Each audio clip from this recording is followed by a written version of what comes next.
اعلیٰ حضرت احمد رضا خان بریلوی صاحب کو کسی نے کہہ دیا حافظ صاحب کیا حال ہے،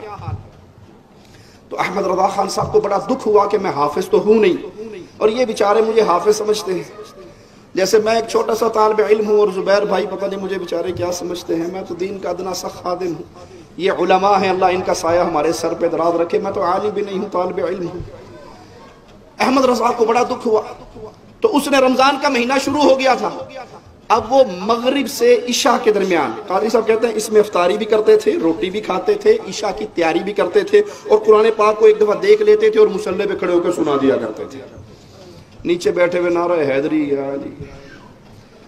کسی نے کہا حضرت یہ بات عقل میں نہیں آتی، کہا اس سے بڑی سناؤں، کہا ہاں، کہ مولا علی جب گھوڑے پہ چڑھتے تھے ایک پاؤں رکاب میں ڈالتے تھے، دوسرا پاؤں ڈالنے سے پہلے الحمد شریف سے لے کے والناس تک پورا قرآن بھی پڑھ لیا کرتے تھے۔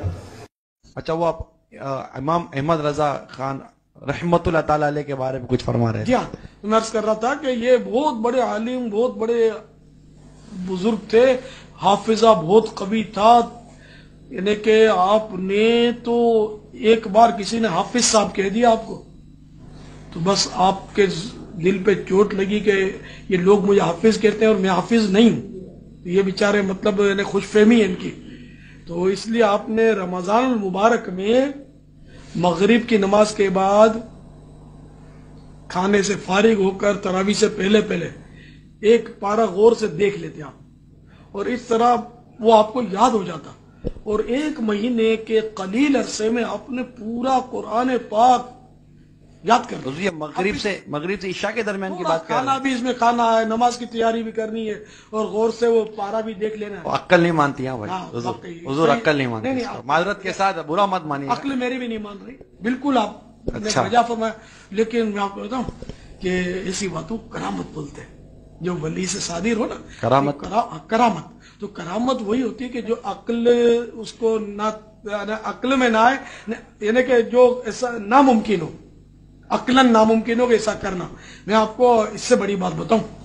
حضرت مولا مشکل کشا علی المرتضی کرم اللہ تعالی وجہہ الکریم جب گھوڑے پر سوار ہونے کے لیے تشریف لاتے ہیں تو ایک رکاب میں نہیں کہ ایک پیڈل میں اپنا پاؤں مبارک رکھتے ہیں، پھر وہ دوسرے پیڈل کے لیے کتنی دیر لگتی ہے؟ اسکوٹر پہ آپ چڑھتے ہیں، وہ گھوڑا تھا، اسکوٹر نہیں تھی، تو ایک پیڈل پر پاؤں رکھا اور دوسرے پیڈل پر جب پاؤں رکھتے تھے تو اسی قلیل ترین سیکنڈوں میں پورا قرآن پاک پڑھ لیتے تھے۔ یہ مولا مشکل جی کرامت ہے آپ کی، شیر خدا جن جی یا علی سبحان اللہ۔ جنہ مرضی جھوٹ مار لو، تو انہوں کسی نے ڈکنا ہے؟ قوم کو جب یہ اندھا کر دیا جائے کہ یہ ہمارے پیر و مرشد ہیں، یہ ہمارے شیخ و حضرت ہیں، یہ ہمارے امام ہیں، یہ اعلیٰ حضرت ہیں، یہ جو کہیں گے صحیح کہیں گے، اللہ کی قسم پھر قوم اسی طرح گمراہ ہوتی ہے جس طرح ہماری قوم ہو رہی ہے۔ یہ شان مصطفیٰ ہے صلی اللہ علیہ وسلم کہ پیارے نبی سے دلیل کا سوال نہیں ہوتا، اس کے علاوہ کائنات میں جو بولے گا اس سے پوچھا جائے گا کہاں سے بولا ہے، قرآن کی کون سی آیت کا ترجمہ ہے یا مصطفیٰ کی کون سی حدیث کا ترجمہ ہے صلی اللہ علیہ وسلم۔